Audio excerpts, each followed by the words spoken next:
Pada video kali ini, kita akan ngebahas tentang kebijakan YouTube yang menghapus banyak video. Mungkin dari Anda ada yang terdampak kebijakan YouTube ini. Ada beberapa video yang dinyatakan melanggar guideline dari YouTube. Oleh karena itu, video Anda dihapus oleh YouTube. Dan ternyata banyak banget yang merasakan dampak kebijakan YouTube ini. Yuk, mari kita bahas semuanya dalam video kali ini.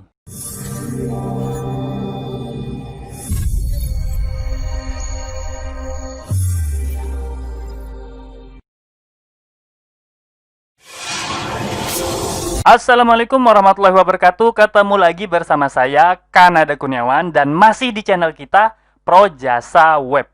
Pada kesempatan kali ini kita akan ngebahas suatu berita. Berita ini baru aja saya baca ya. Berita tentang kebijakan YouTube yang menghapus banyak banget video. Dan ternyata dampaknya juga meluas. Banyak sekali channel-channel yang merasakan bahwa videonya itu tiba-tiba dihapus YouTube. Nah, masalahnya video yang dihapus itu nggak semuanya melanggar guideline dari YouTube. Nah, yuk kita simak beritanya ya. Nah, ini informasi ini saya baca dari sebuah artikel yang baru diterbitkan 6 jam yang lalu ya. Nah, artikel ini diterbitkan pada Search Engine Journal. Jadi udah jelas banget nih judulnya, YouTube menghapus 2 kali lebih banyak video antara April dan Juni. Kira-kira Anda gimana? Apakah Anda juga menjadi korban dari kebijakan YouTube ini? Oke, jadi ternyata kebijakan YouTube ini karena YouTube menggunakan AI dalam proses memfilter konten mana aja yang melanggar kebijakan dari YouTube. Dulunya YouTube itu menggunakan manusia. Jadi AI itu sedikit aja perannya, tapi lebih banyak manusia yang memfilter secara langsung gitu ya. Ini konten melanggar apa enggak gitu. Kalau melanggar langsung dihapus. Nah, kemudian YouTube tiba-tiba membuat kebijakan untuk menggunakan AI pada bulan April sampai Juni. Oleh karena itu, karena kebijakan ini ternyata video yang terdampak itu 2 kali lebih banyak. Nah, masalahnya sebagian besar video ini tidak melanggar aturan YouTube. Nah,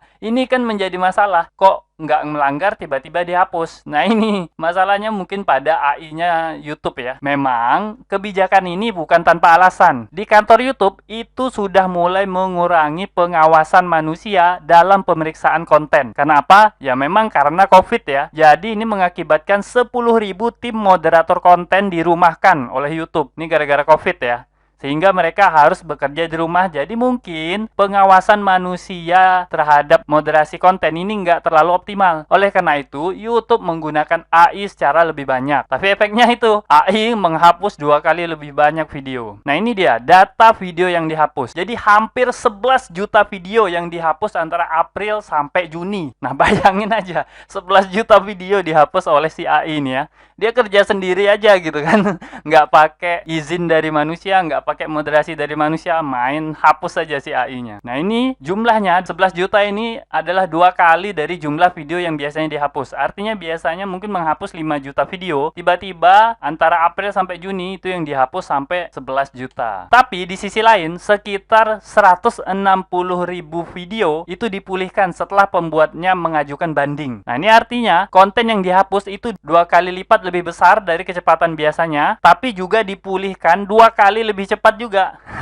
Artinya biasanya yang dipulihkan itu 80.000. Nah, sekarang yang dipulihkan itu sampai 160.000. Nah, buat teman-teman yang kira-kira ada video yang dihapus oleh AI-nya YouTube pada rentang waktu April sampai Juni itu, teman-teman boleh dicek ya, apakah videonya masih lengkap gitu atau apakah udah ada yang dihapus. Nah, kalau teman-teman menemukan ada video teman-teman itu dihapus oleh AI YouTube, maka teman-teman langsung mengajukan banding ya. Coba lakukan banding. Nah, kemungkinan besar video teman-teman itu bakal kembali lagi. Kenapa? Karena memang dasar penghapusan ini tidak sesuai dengan kebijakan YouTube gitu ya. YouTube sendiri mengakui bahwa penghapusan ini itu tidak sesuai dengan aturan YouTube. Terlalu sensitif AI-nya gitu ya. Ada kira-kira potensi melanggar aja udah dihapus langsung gitu. Padahal kan belum melanggar 100%. Oke, itu datanya. Kemudian dampaknya. Nah, ini kita bicara mengenai dampaknya. Dampaknya apa? Nah, ternyata ada beberapa channel yang merasakan dampak lebih besar daripada yang lain. Nah, ada banyak channel yang dihapus videonya ya, 1 atau 2 gitu ya dihapus. Nah, untuk 2 channel ini, Markiplier sama Moist Critical ini malah dapat peringatan dari AI-nya YouTube.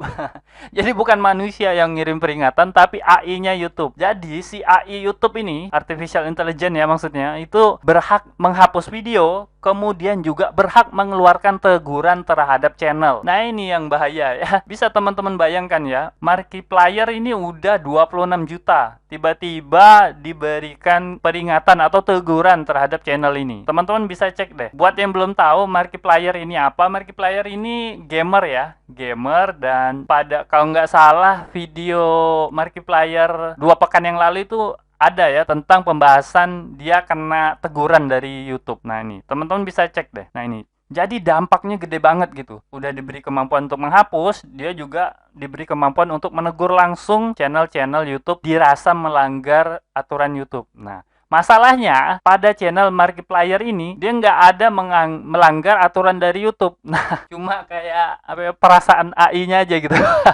Nggak sih ya, nggak mungkin ada perasaan gitu. Tapi yang jelas si AI-nya memutuskan bahwa ini melanggar, tapi padahal kenyataannya ini nggak melanggar. Nah, ini kan jadi masalah. Nah, akhirnya itu, nah ini dia, muncullah pada tanggal 3 September ini muncullah permintaan maaf dari tim YouTube ya, permintaan maaf resmi dari Twitter gini. Jadi akhirnya Markiplier ini dicabut tegurannya dan videonya juga dikembalikan. Nah, jadi memang YouTube mengatakan bahwa itu adalah sebuah kesalahan. Makanya, jika ada teman-teman di sini yang merasa terdampak ya pada bulan April sampai Juni itu merasa terdampak, itu cepet-cepet deh langsung melakukan banding kepada YouTube. Mungkin bisa jadi video-video yang terdampak itu bisa dikembalikan oleh YouTube, dan yang pasti tegurannya itu bisa diangkat. Nah, itu yang bahaya ini, tegurannya ini ya. Kalau teman-teman udah banyak mendapat teguran, bisa-bisa dihapus gitu ya channelnya. Tapi satu hal yang patut kita syukuri, ini hasil akhirnya. Hasil akhirnya apa? Hasil akhirnya YouTube kembali ke moderator manusia. Artinya YouTube mencabut kebijakan yang sebelumnya menggunakan AI, dan YouTube kembali menggunakan moderator manusia. Nah, kita sampai kepada simpulan, bagi kita, hikmah yang bisa kita ambil dari kejadian ini adalah ya, bagi kita sih selalu patuhi guideline aja gitu. Kalau teman-teman merasa nggak melanggar guideline-nya, teman-teman langsung ajukan banding aja. Tinggal bicarakan dengan pihak YouTube-nya. Jangan-jangan pihak YouTube-nya yang salah gitu,